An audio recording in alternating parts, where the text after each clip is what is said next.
Society. I know some people are still milling in, but the Prime Minister is here, and we want to respect the audience that's here, and of course the Prime Minister himself, and get started. Good evening. Welcome to a special evening at the Asia Society. I'm Tom Nagorski. I'm the Executive Vice President here. It has been a busy week, not just a little bit south of here at the UN General Assembly, but here at the Society itself. A busy week of programs that we have held in tandem, of course, with the UN General Assembly sessions here in New York. I want to welcome all our members, members of our Board of Trustees, members of the diplomatic community, of course, the Pakistan delegation, members of the press, and a special welcome, if I may, to a former ambassador of Pakistan from this country, former president of the Asia Society. Nicholas Platt is with us, and I want to say that the programming here during the UNGA period is made possible in part by the Nicholas and Sheila Platt Endowment for Public Policy Programs. Nick, it's great to see you.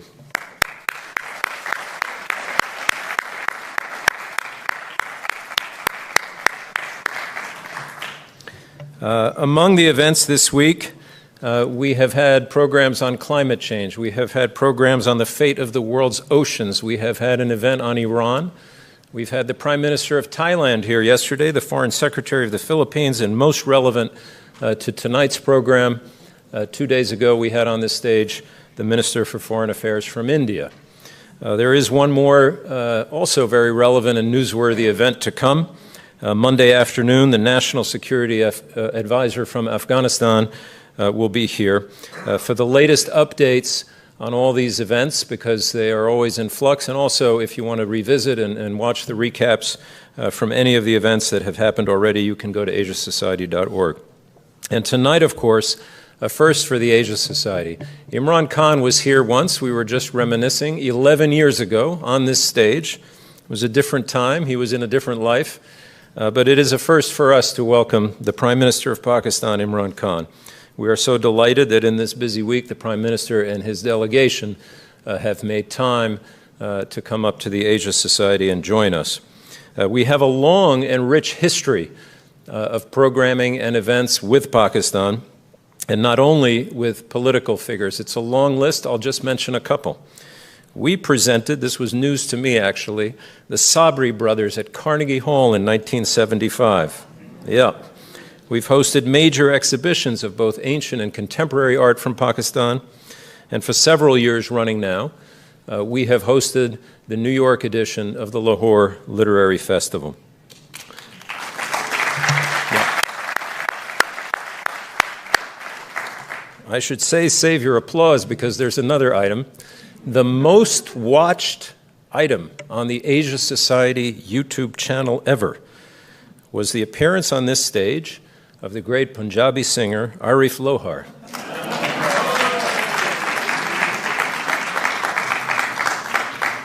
More than 1 million views, and perhaps, Prime Minister, you will challenge for that honor tonight. Okay.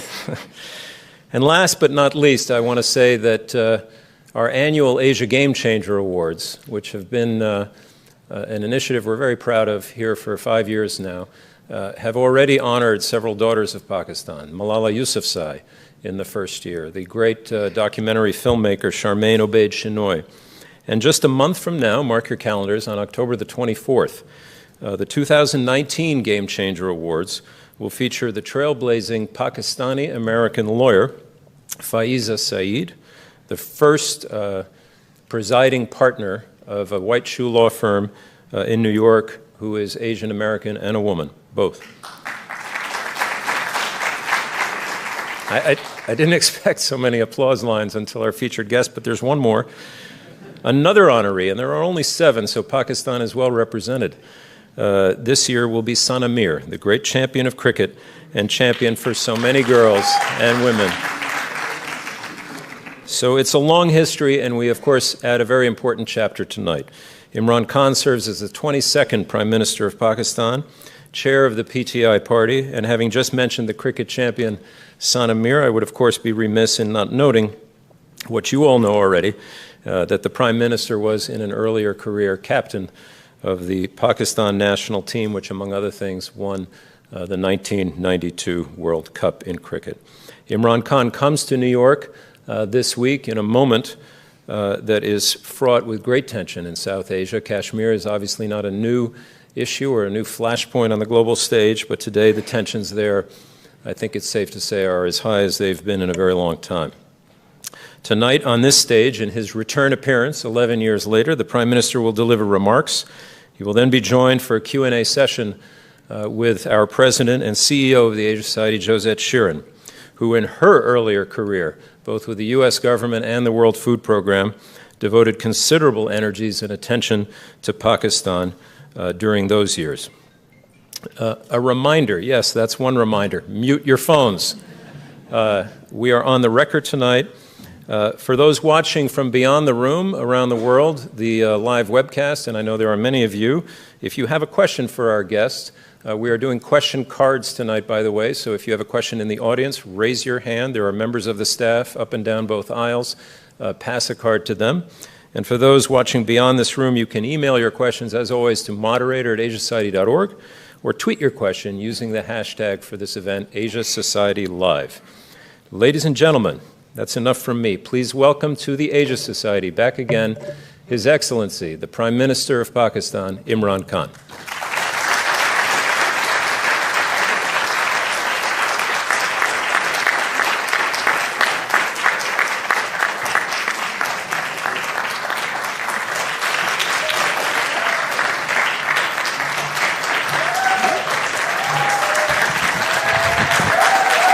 Thank you.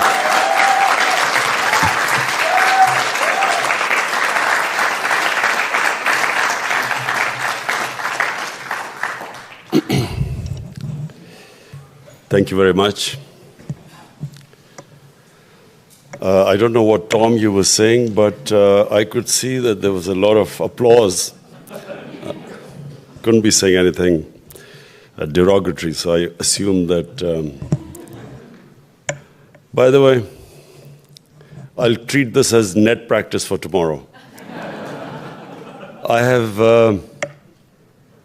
never, in my 22 years of politics, 23 years of politics, I have never seen anticipation for anything like my speech tomorrow in the United Nations General Assembly.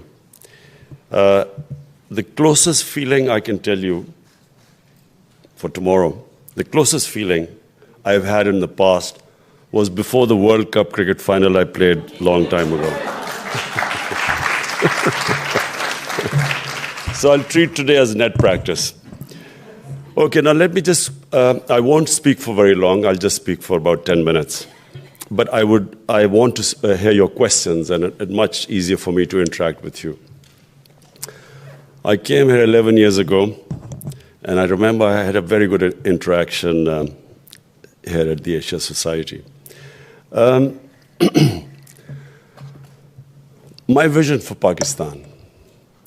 My vision for Pakistan is what was the vision of the founding fathers of Pakistan. And that vision was the first Muslim state set up by our Holy Prophet, peace be upon him, the state of Medina. Not many Muslims also understand that the state of Medina was a modern state. It was the state it laid the foundation of the Muslim civilization. And the qualities in that state, the characteristics, sadly, hardly anyone of our politicians, hardly any one of them understand. So this is when I started politics 23 years ago. This was my vision. Now I'll explain to you what were the characteristics. Number one, a welfare state. A state it was a humane state. The Prophet set up the first welfare state in the history of mankind. It was the first state where there was progressive taxation. The rich paid the tax and it was spent upon the less privileged. It was a state which took responsibility of the weak, of widows, of orphans, of handicapped, of the poor people. The state had rule of law. Everyone was equal. Did not matter what religion you had. So I often quote this, that one of the most revered figures in Islam was the fourth Khalifa of the state of Medina. He lost a case against a Jewish citizen. So it showed two things. One, there was rule of law, that even the head of state was not above law. Secondly, the minorities were equal citizens. They had equal rights. And of course, our Prophet, sallallahu alaihi wasallam, he also he signed covenants with the Jews, with the Christians at the time. There's a famous a covenant he signed with St. Catherine's Church, which I believe still exists, where he pledged to protect the places of worship of Christians till the day of judgment. So it was a state that gave rights to all religions as equal citizens. Then the Prophet's famous last sermon, where he said, all of us are children of Adam. So all of us are equal, whatever the color of our skin. And then it was revolution at the time when women were given rights, right to property. And the famous, the line that man has rights over woman as a woman has rights over man. Slavery, the whole society is depend upon slavery. So releasing a slave was considered one of the highest deeds a man could do, a person could do. But then, since the whole society depended upon slavery, they were ordered that the slaves should be treated as family members. And because of that tradition, in Muslim world, you had slave kings, slave dynasties. India, there was a slave dynasty. The Mamluks in Egypt were slaves who became kings. What was for us, for Pakistan, you know, when I look at my own country, we moved so far away from the ideal that was what Pakistan should have been. It was the only state that was created in the name of Islam. And we moved, we became exactly the opposite, a society where the powerful had one law and the weak were from a different, in fact, were out of the law. Most of the people don't have access to justice. So hence, the cornerstone of a society is rule of law. So therefore, I call my movement for justice. And I believe that rule of law is the fundamental thing which differentiates a civilized society from one which is not civilized. When we took power 13 months ago, the biggest problem we faced was our current account deficit. We inherited two of the biggest deficits, the current account and the fiscal deficit. And in order to fix that, we had to make reforms. The reason why you have a deficit is because your system is not functional. The fact that you are spending more than you are earning means that there is a fundamental problem in your economy. So we started changing that. And I'm proud to say that after probably one of the most difficult 1 year in my life, finally I can say that there has been a change where we have brought down that current account deficit, which is the fundamental thing. No matter how much, even if your economy is growing, if your current account is in a deficit, if that is not balanced, you're always going to be in trouble because your currency is going to be hit. And once your currency loses value, everything, investment stops, inflation goes up, and of course it raises poverty. So this is the one big achievement I can say. We have brought down the deficit almost by 70% in 1 year. The other problems we face, of course, the biggest problem is fixing the institutions. You can destroy an institution very quickly, but to fix the institution does take time. So the one institution we are trying to fix is our FBR, which is the agency that collects taxes. Pakistan has a very low tax GDP ratio. So fixing that, the tax system has been the biggest challenge. And I'm again proud to say that the last 2 months, we have collected the highest tax ever, despite the fact that our economy still not got moving because of the restructuring. The external challenges, obviously, the most important thing for anyone who assumes power is to reduce poverty. And that was my, from the first word go, that was the biggest goal. Now, in order to raise people out of poverty, the next most important thing is to have stability. So we have the Afghanistan issue, on the other side, Iran, and then our relationship with India. So immediately we try to mend fences. Afghanistan, we have mended fences. We have very good interaction with the Afghan government. With Iran, we hope to play a big part. I have met the Iranian president. Of course, President Trump also asked me if we can play a part. I have also Crown Prince Mohammed bin Salman that we should play a part in reducing the tensions. We're trying our best. It's quite a complex issue, but we will try our best. I don't know how far we'll be successful. Problem came with India.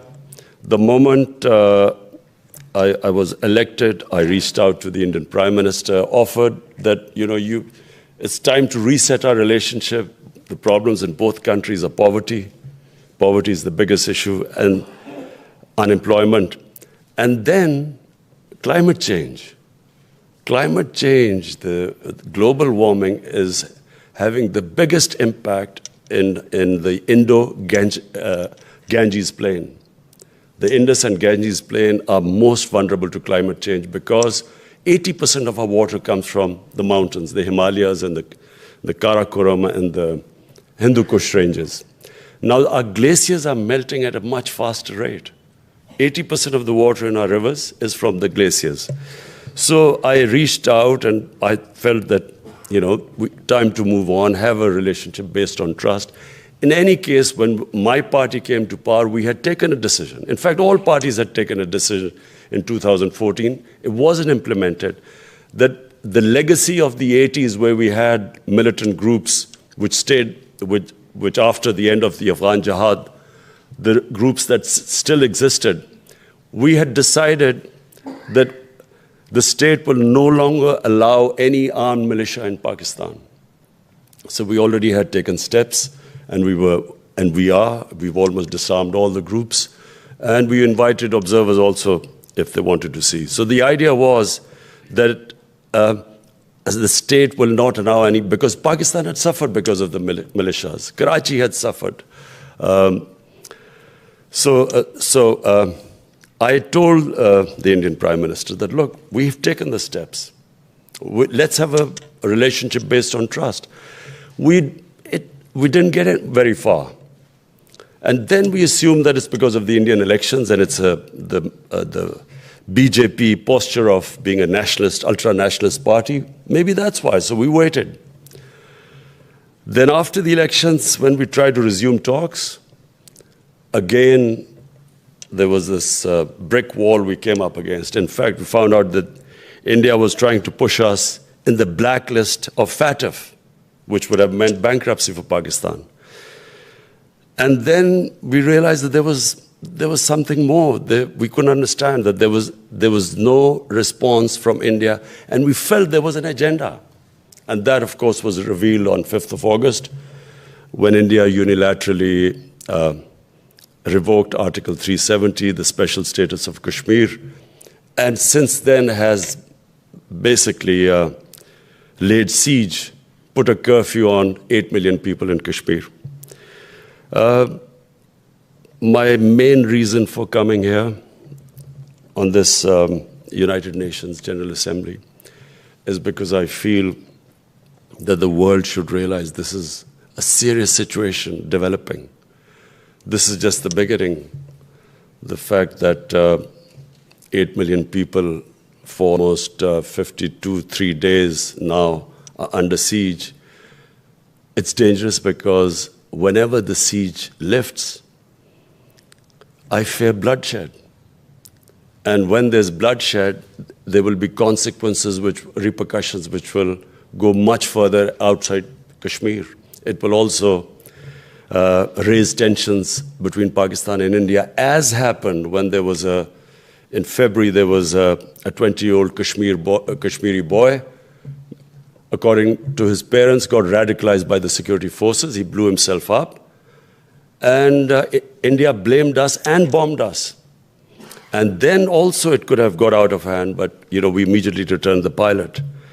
I fear that more of that will happen. Once the curfew is lifted, things will get from bad to worse. I fear that this will have impact not just in Kashmir. There are 180 million Muslims in India.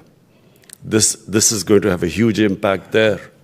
Then, in Pakistan, we have taken all these steps to control all these organizations, disband them, taken over their seminaries. So what happens as this thing gets from bad to worse? Things will deteriorate even in our own country. So it's very important for the world community, the United Nations, to take action now, before things go out. And that really was the purpose of my visit. And I hope I've tried to explain things to all the leaders, world leaders I've met. I hope to speak on this tomorrow. And I hope that the world community acts on this. Unfortunately, I found that the material is so much more important than the human.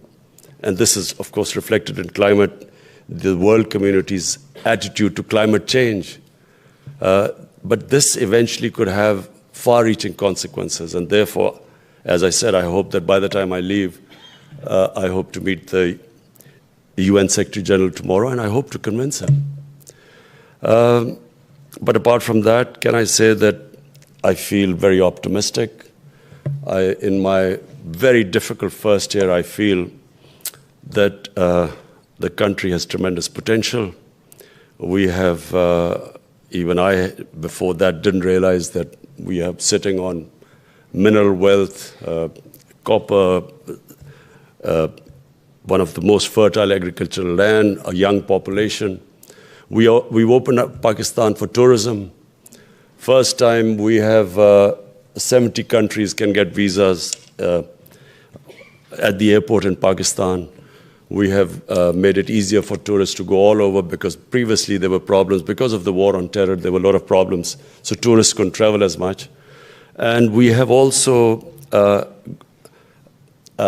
as far as religious tourism goes, we have opened up shrines that were important to the Hindu religion, to the Sikh religion, Kartarpur especially, and Buddhism. The whole of North Pakistan was center of Buddhism.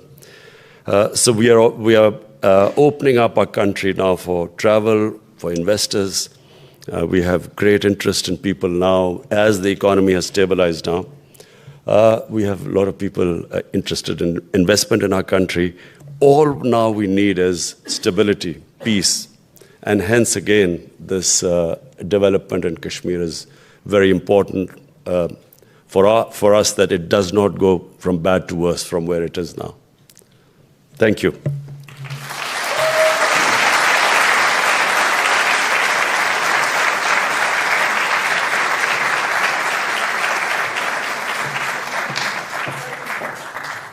Here.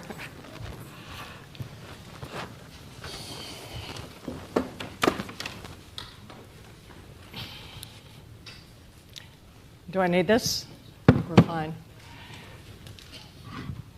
Well, Mr. Prime Minister, I want to thank you. You've covered a lot of territory here, and one thing that struck me in my travels throughout Pakistan, I've had 3 posts that have brought me extensively through Pakistan. One was as Deputy U.S. Trade Representative, where we were putting forward the idea of a free trade agreement with Pakistan after 9/11. We're in a different era now. and another was as Condi Rice's economic deputy, and I was in Pakistan the day after the earthquake, and she asked me to coordinate U.S. response, which brought me up through the Himalaya region and up through the earthquake zone. And then I headed the United Nations World Food Program and went throughout the Indus Valley and throughout Swat and Baluchistan. And what struck me is some of what you mentioned here, the absolute beauty of Pakistan. And it was called the Little Switzerland. And tourists would go there and they'd go camping and skiing and hiking in the Great Mountains. And it made me wonder, particularly in Swat, where so many religions and faiths were represented, where that turning point came in history. And I just wonder if you could touch a little bit more on that, on the realization and how we get back to that place of the really unparalleled hospitality that I met throughout Pakistan in my work. Well, our tourism really suffered after 9/11 because suddenly Pakistan became right in the eye of the storm. The war on terror took a big toll on Pakistan. Tourism finished. Areas became no-go areas for tourists, especially the northwest part of Pakistan. And the entire border strip between the tribal areas between Afghanistan and Pakistan, there was, it just fell into complete turmoil. So that's when tourism nosedived in Pakistan. So what we are trying to do now is, by opening up the visa regime so that it's easy. Before, it was very difficult to get Pakistani visa when we discovered.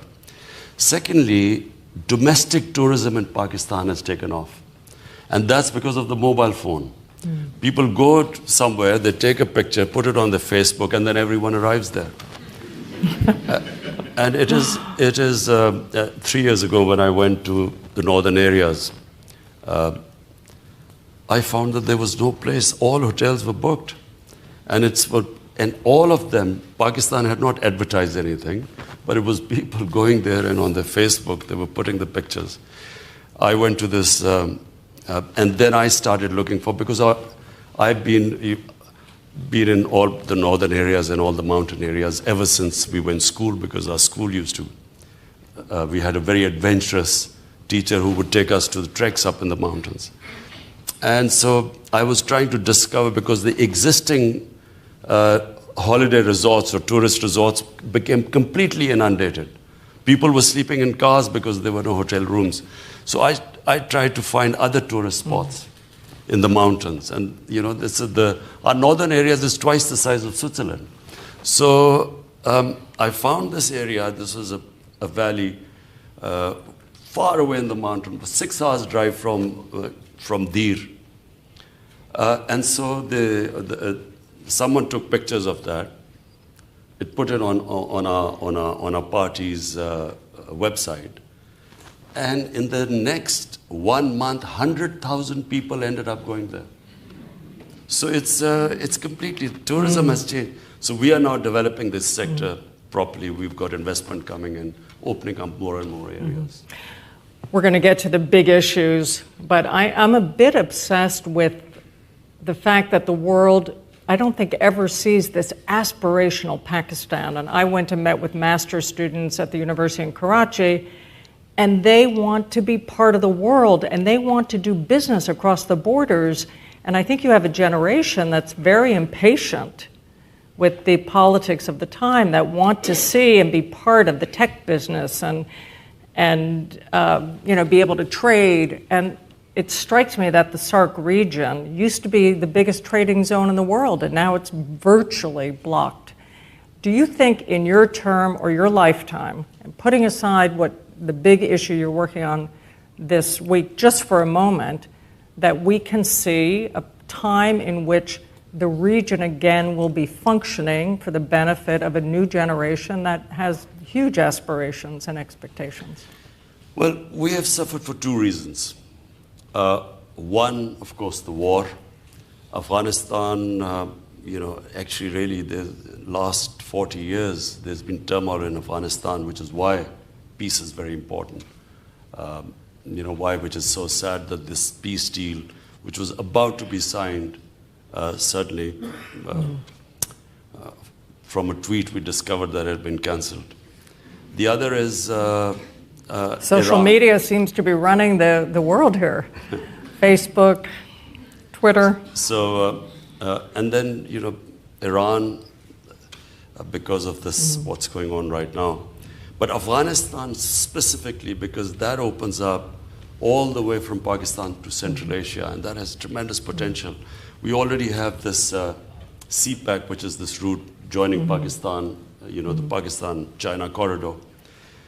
Problem, of course, is India, and I hope, I'm hoping, you always hope that this is resolved, and once that is, then Pakistan is probably one of the most strategically well-placed country with one big market, the biggest market, China, and then the other second biggest, India, and then, of course, all the energy countries with excess energy on the other side. Hence, peace is very important. The other reason why we have suffered is why countries are poor, basically. Countries are not poor because they lack resources. Countries are poor because corruption destroys their structures, their institutions. And it takes money which should be spent on the human beings. That money ends up being laundered out of the country into Swiss bank accounts and these offshore accounts, and in the name of companies, big flats in New York and in London. And this is the problem with the entire developing world. I've also spoken on this issue too, that if the rich countries really want to help the poor countries, they don't have to give aid to them, because aid doesn't do anything. It is minuscule compared to the money that leaves the poor countries into rich countries every year. It's over $1 trillion, it's estimated, which leaves the poor countries into rich countries. And the poor countries are devastated by corruption. And the reason why they are poor is they do not have strong enough institutions to stop the ruling elite plundering the countries. In fact, the ruling elite does not allow institutions to develop, otherwise they would be caught. So, number one, that money that should be spent to give jobs to people should be spent on human development is taken out. Number two, when the money is taken out, it has to be taken out in dollars. So when they buy dollars to take it out, it affects the currency. That devalues. When that devalues, it adds again to corruption. So the richer countries are not motivated at all. There's no political will to stop this. Like, for instance, on drugs money, there are very strong regulations. Even on terror financing, they've really tightened the regulation. But the money which is plundered from the third world, ending up in rich countries, I'm afraid we have been trying now for almost 10 months to try and get the money out. When we've even located the properties, bought from stolen money from our country, but we're just stuck. I mean, it's very difficult to retrieve that money. And if the world makes it easier, and I'm saying, it will help the big difference between rich and poor countries is growing all the time. And if this keeps going on like that, you will have to build walls and to keep people out from the rich countries. You will have refugees. Already you have economic migrants. You're going to have climate migrants in the future as well. But this is the worst thing what is happening. The poor countries are getting poorer. This money laundering kills far, far, far more people than anything else in this world, than drugs or anything else. We're going to also get back to this and turn to the audience. We only have about 20 minutes, but I will take, I think you're passing up questions, so please be sure to do that. So this week, you'll make your biggest pitch yet to the international community on Kashmir. And as you said, the expectations are very high that you're going to be able to move the dial. And you've been doing quiet diplomacy on this, and diplomacy that's made quite a bit of news this week on this. Do you feel you're getting a reception on your perspective on this, and is the dial moving? Look, I believe that we could only try our best. The rest, you leave it to the Almighty. Now, I have tried my best. In the media, I've tried to make people understand. I've spoken to leaders, almost all the leaders I've spoken to. I think I have made them understand. They might not be moving right now, but I feel that what the Modi government has done, it's boxed itself in by taking this step. I don't think they have really thought through what they have done. Because I don't know what is the thinking that what happens. Have they thought through that when they lift the curfew, what will happen? Do they think that the people of Kashmir will now, after almost 100,000 Kashmiris have died in the last 30 years? Do they think that they will now accept the status quo just because some parliament has passed a resolution illegally taking away their right, which was given to them by the United Nations of self-determination? So what do I think? I think that unless the world community, first of all, it should be aware of what's happening, and I think it is. Secondly, if things begin to deteriorate, they should be able to move. The UN has to move, or the world community. Because you cannot let it go beyond a certain point, because it would eventually pit two nuclear-armed countries facing each other. And that has to be prevented at every stage. It must be, action must be taken now. And just to clarify on this point, because there's been some media saying that you are issuing a threat of a possible war. Issuing a threat? Is it issuing a threat or telling the world that be careful before it is too late?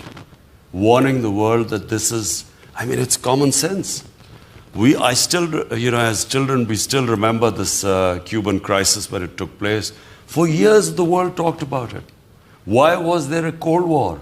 Because the world was petrified of the idea of the other war, because there were two nuclear-armed states. So, it is common sense that you should be careful. Look, let me, when you say a threat, February, 3:30 a.m. in the morning, my army chief and air chief called me up and said, Indian jets have bombed Pakistan. What do? We had already decided that because we could see they were getting ready to bomb us through the radar. So, our Air Force had locked up some targets in India. Now, question, it was 3:30 a.m. Was there any loss of life? I asked. Had there been loss of life, then they would have immediately retaliated. Because it was dark, we didn't know. So we waited, and next day found out there wasn't loss of life. If there was loss of life, and then we had gone and bombed them, they would have bombed us, we would have bombed them, and then what? So, as someone who was in that situation where you take a decision, no one should be thinking on those lines when you have the sort of weapons the two countries have. It should never get to that stage. That is the whole point.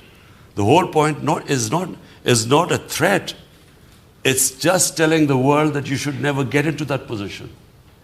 So we have had President Trump's special envoy on Iran here this week, Brian Hook.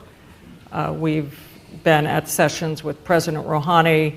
You mentioned the dangers of miscalculation in your own area. That's another area where the dangers of miscalculation are very high, and there's a stalemate. All the questions from the audience are on the issue of Kashmir, with one saying, isn't it obvious the world has chosen to stand by India, not Pakistan? Could you talk a little bit more broadly in the region on this danger of miscalculation? And you mentioned the Crown Prince of Saudi Arabia, who seems central to this. How are we going to unknot what is now growing tensions that have really seemed to have hair trigger potential?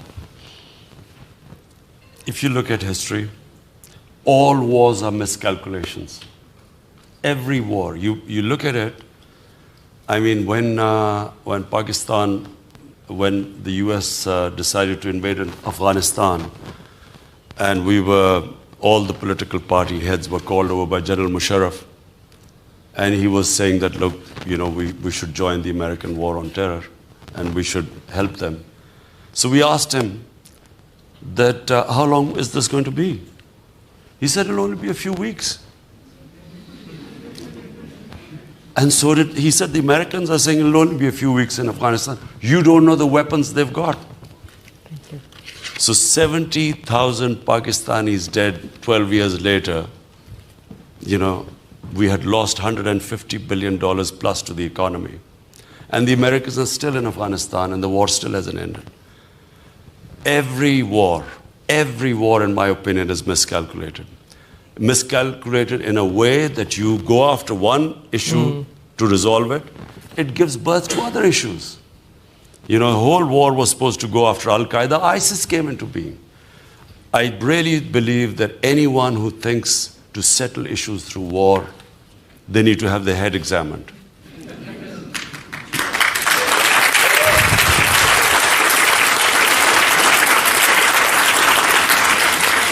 And Iran, and let me tell you about Iran.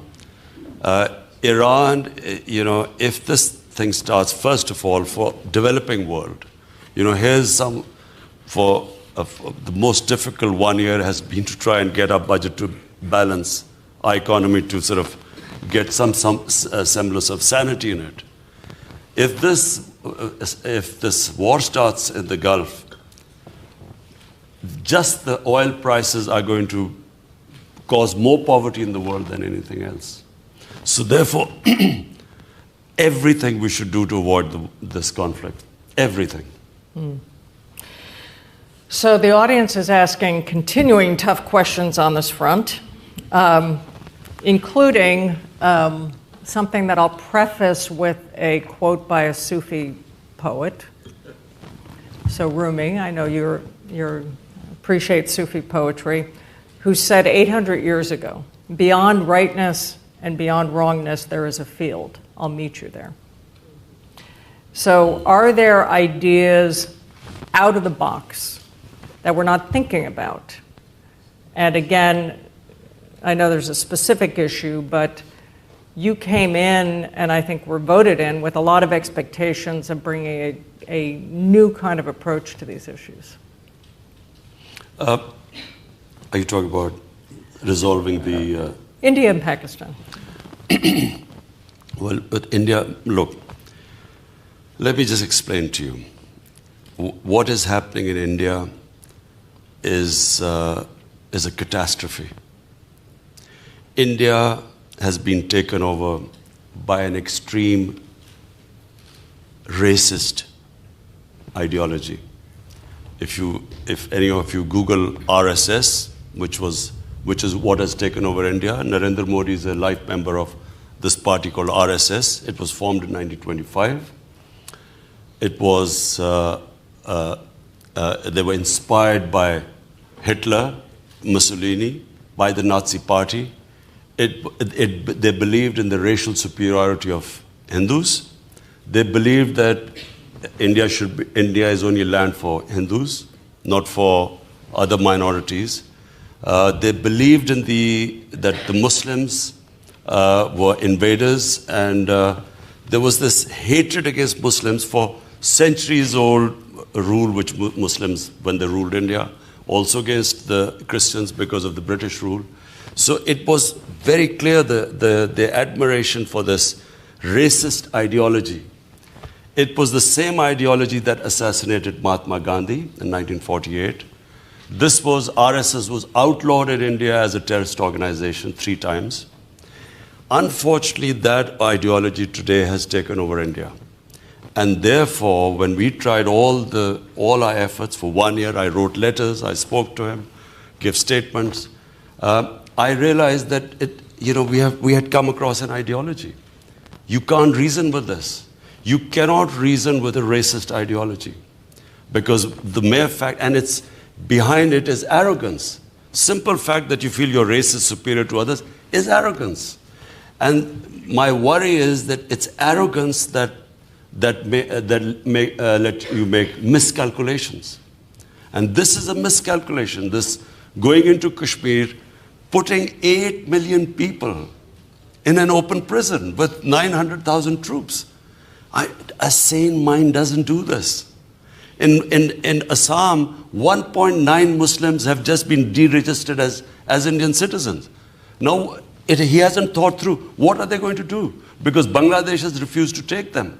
So what are these 1.9 million people going to do? And just the fact that they are saying they have rejected the Nehru and Gandhi philosophy of pluralism and secularism. So where is it headed now? What are 180 million Muslims going to do in India? Or for that matter, Christians or Sikhs? So my worry is also for Indians. What are sensible Indians? What are they thinking about this? And this ideology is, from 6 years where this started, it's going to keep getting worse.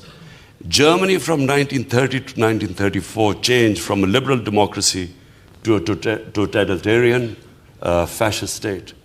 And unfortunately, if you're following what is happening in India, it is scary. I know India better than any Pakistani because I used to play cricket there and I had friendships and I used to go there a lot. And I can't believe, I can't recognize this India now.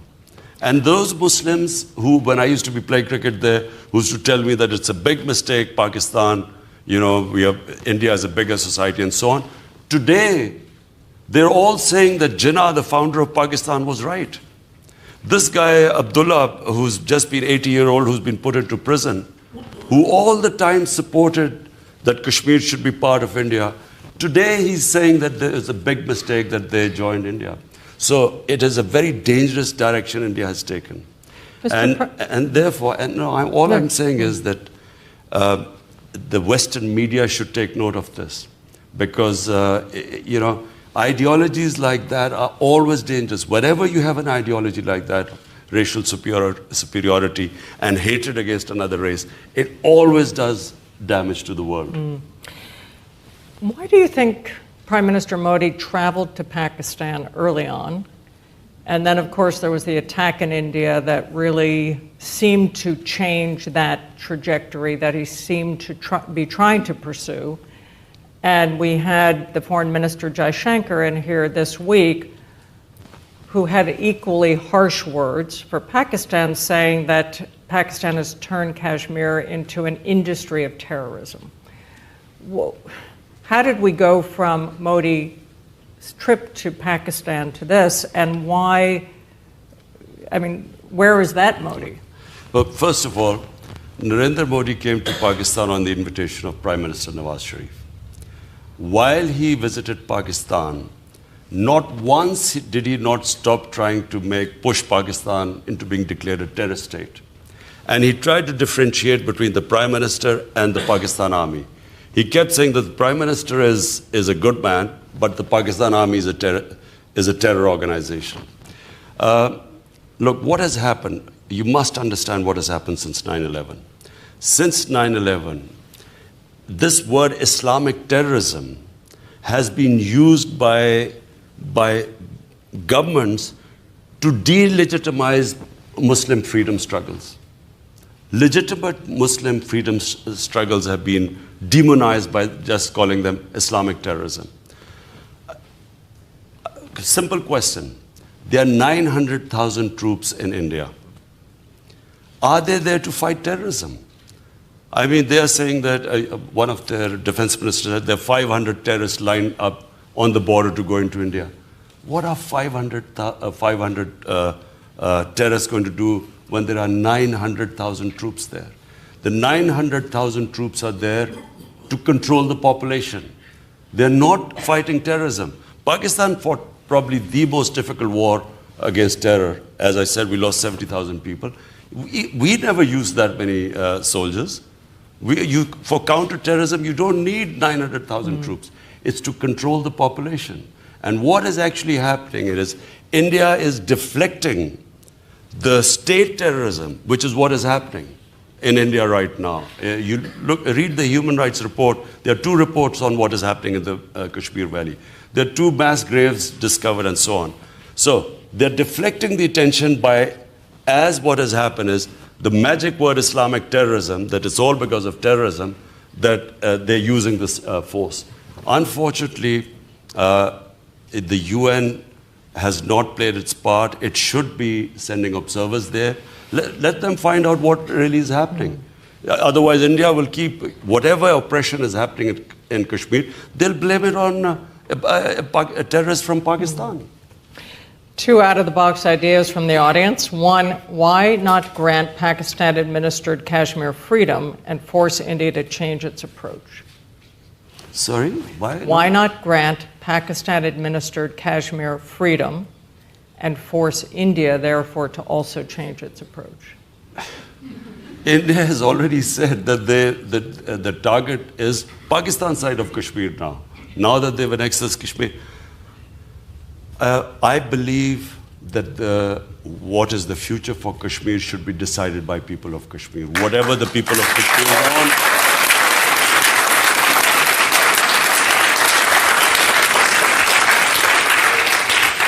Whatever they want, it's their right to decide. Initially, the 11 UN resolutions 70 years ago, they were all about people of Kashmir to decide whether to join Pakistan or India. I would add that they should be allowed to decide whatever they want. So this is an open offer. Mm-hmm. Why doesn't India and Pakistan both allow them, Kashmiris, to decide?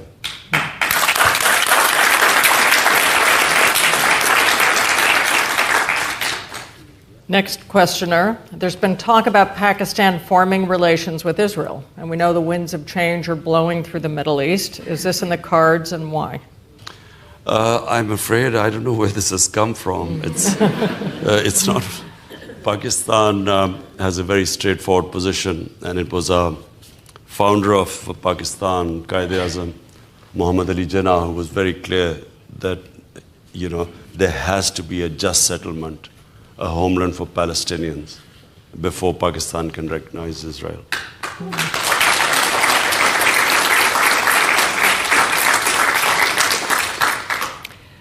President Trump, I believe, said yesterday, Pakistan and India should just come together. It sounded like the Nike ad, just do it. You've mentioned the possible role he could play. What would you like to see the United States, President Trump, doing? And you also mentioned the Crown Prince of Saudi Arabia. What role could they play? Not the Crown Prince of Saudi Arabia. That was just between Iran and to ease the tensions with Iran. Well, first of all, I had to explain to President Trump the Kashmir issue, and I think the second time when I had a long chat with him, I managed to explain it to him, and that's why he says that it's a complicated issue. But what US can do is just put its weight behind the United Nations Security Council. And I keep repeating, UN has given their resolutions that it's a disputed territory and had given Kashmiris their right. That right was not given. They are now suffering right now. UN has to take, UN came into being precisely for this dispute like Kashmir, which has a chance of a much bigger strife in the future if this is not addressed. So UN must act now. And if this gets worse, it'd be a total failure of UN. You said this week the world counts on the U.S. to put out the flames, but you also said after 9/11 it was a huge mistake for Pakistan to do a 180-degree turn toward the U.S. It's a little hard to reconcile these two. Explain. Actually, it was very straightforward. In 1980s, we trained the Mujahideen, the US came in, the United States backed Pakistan, in fact, all the Western countries. And we trained the Mujahideen. In fact, I remember in London, there was a big dinner by an aristocrat raising money for the Mujahideen, and there were Mujahideen then were celebrated as heroes. In fact, Ronald Reagan, when he invited the 5 Mujahideen leaders to Washington, I quote him, he said they reminded him of the moral equivalents of the founding fathers of US. So, they were heroes. Now, come 1989, Soviets retreat, leave Afghanistan, the Americans pack up and leave, and Pakistan is left with a lot of those who would have reminded Reagan of them. And in the end, we were slapped with sanctions, pressless sanctions. In 91, Pakistan had 4 million refugees by then. We had these militant groups, all trained and dressed up and nowhere to go. And we had sectarian groups in Pakistan who started fighting each other. So Pakistan became a dangerous place because of this, because of the 80s of participating in the Afghan Jihad. And then, of course, Pakistan got aid, and Pakistan, and also money to train these groups. Now, come 9/11, again the US turns up wants Pakistan's help. They occupy Afghanistan. And I never forget when we were discussing there was a lot of debate going on, should we become part of this or not? And we said that, we were abandoned last time. Most of us said, what guarantees we will again be abandoned this time? And I never forget, George Bush gave a statement that this time will not be the same, we will not abandon Pakistan. And so, of course, he joined it. Why did I not want him to join? Because now we had trained these groups. They were trained, they were indoctrinated in jihad. So, foreign occupation in Afghanistan was jihad against the Soviets. Now, when the Americans landed up there, how were you going to tell them that now it's terrorism, then it was jihad, freedom fighting? So because of that, I felt we would have had much more leverage on these groups if we had stayed neutral. The moment we joined the American side, they turned against Pakistan. And that's why we lost 70,000 people. We're getting the red flags. Just one point. Is China the strongest ally of Pakistan at this point? Well, when we assumed power, I think never had Pakistan's economy been as bad. So I have to say that China came to support us when we had hit the rock bottom. And they have really helped us in every way. Not only did they provide us help with our foreign exchange reserves because we were about to default, but also the Belt and Road Initiative has sort of evolved where they are helping us in agriculture with our productivity. Are you worried about sovereignty issues? Are you Not at all. Absolutely not, because nowhere have been helped on some condition that you have to do this because we help. Nowhere. And if anything, they have gone out of their way to help us in technology transfer. They are helping us, as I said, in agriculture. They helped us in financing certain projects. So, and the debt part, by the way, is quite low. Everyone kept saying that, we are so in debt to China, but that's not the case. So we started with a Sufi poet quote. I'm going to end with one, Muhammad Iqbal, the spiritual father of Pakistan, as some call him. He said, "Nations are born in the hearts of poets. They prosper and die in the hands of politicians." You're ending your first year. You have 4 more to go. Do you believe, are you hopeful that the politicians' power is as great as maybe you hoped coming into office? I completely agree with that. I always think, what sort of person goes around asking for votes? I think you've had serious. to do that. I'm serious. Yes. No, there's a difference. There's a difference. There are 2 types of politicians. One is the career politician. Career politician is is disliked everywhere. Why? Because he compromises all the time. Because to stay in power, he has to ask votes, he has to lie to people, he has to do a lot of times unethical stuff to get votes. He has to bribe people, and all these sort of worst sort of things happen. And so that is the ugly side of politics, and therefore they compromise. The whole thing about what Iqbal says is, why do dreams die with politicians? Because they come up, they sell a dream, but then they keep compromising and making such compromises that the dream disappears. Whereas who I respect and who I admire in my life are, for instance, Gandhi, Jinnah, Quaid-e-Azam. For me, he will always be a role model because he didn't need politics. He came in for a mission.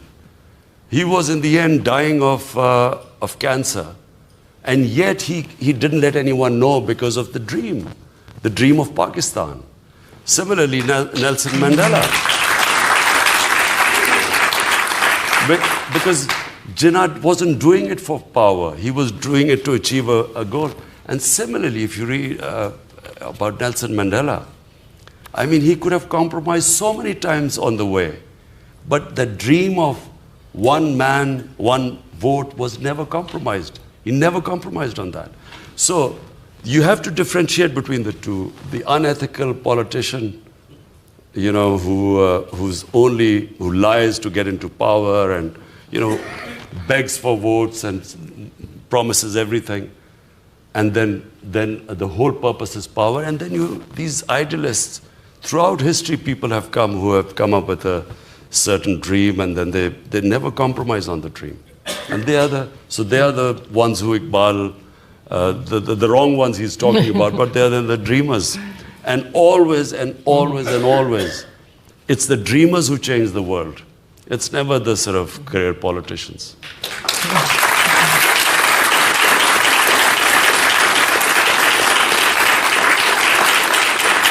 Well, Mr. Prime Minister, you've been most generous with your time. We got through a tenth of our questions, so we welcome you back so we can go through the others at some point in the future. Thank you. Thank you.